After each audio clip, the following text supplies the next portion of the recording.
kind of civic education needs to be done everywhere. In Parliament, are we seeing that such discussions happening, from different politicians from across the political divide within your circles? Are you having such discussions? No, you see, that needs to be like a formal sort of thing. Informally, are you hearing? No, informally, people hardly discuss serious business unless people are trying to push something or trying to get people to vote in a certain way. Unless, maybe guys in opposition are whipping people, no, don't vote, don't support that thing. It's not going to be good for us. Or the guys in government, the whips, are trying to push you to vote in a certain... Mostly in Parliament, those heavy discussions don't happen.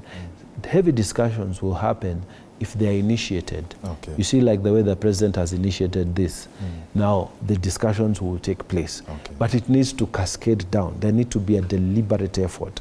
He has pushed it to Parliament, but I think it needs to go out to the normal person in, vernacular radios, in Kiswahili radios, where the local person is, so that we can understand the concept of a loyal opposition.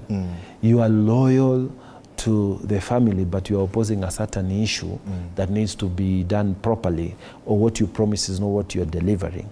You are loyal to the nation, but you are opposing a certain thing. The head of government, what he's doing is not what you think. You are loyal to the county government, but you are not agreeing how the water is being distributed. It's being distributed in a certain area. In another area, it's not being distributed. And the person who will best do this is the person who ran with you and who came number 2 to you, because he can talk to you at a level of peer. Okay. Not the way it is now.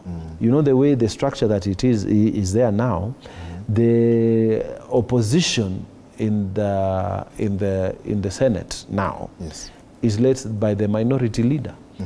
The minority leader is Stuart Majayo. Now, the minority leader in the National Assembly is Opio Wandai. Now, as much as they are supposed to be the opposition to government policies, surely they can't say anything to the president because they were elected from constituencies, small areas. A constituency, the other one was elected from a senatorial area. Okay. You cannot compare your voice with someone who has been elected from across the entire country. He can ignore you and there's nothing you can do. But the president cannot ignore a person who was elected from the same area, electoral area like himself. A governor cannot ignore somebody who was elected from the entire county like himself.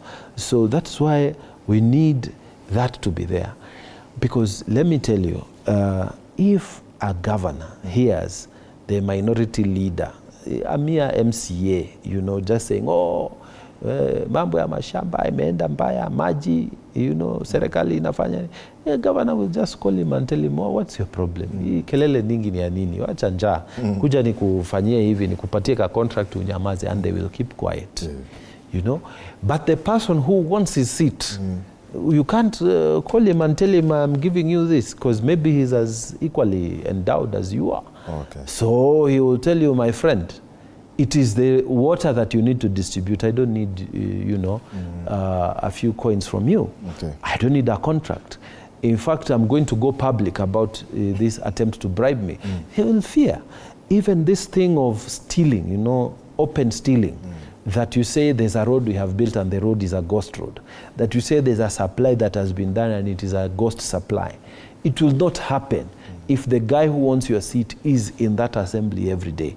He wakes up there, he follows what you're doing, and he's talking to wananchis in local radio stations. My friend, you will be restrained to do things that you'll otherwise do. Okay. And I think it is a good thing because those people will bring much more higher accountability than MCAs can do. Higher accountability to governors than MCAs can do.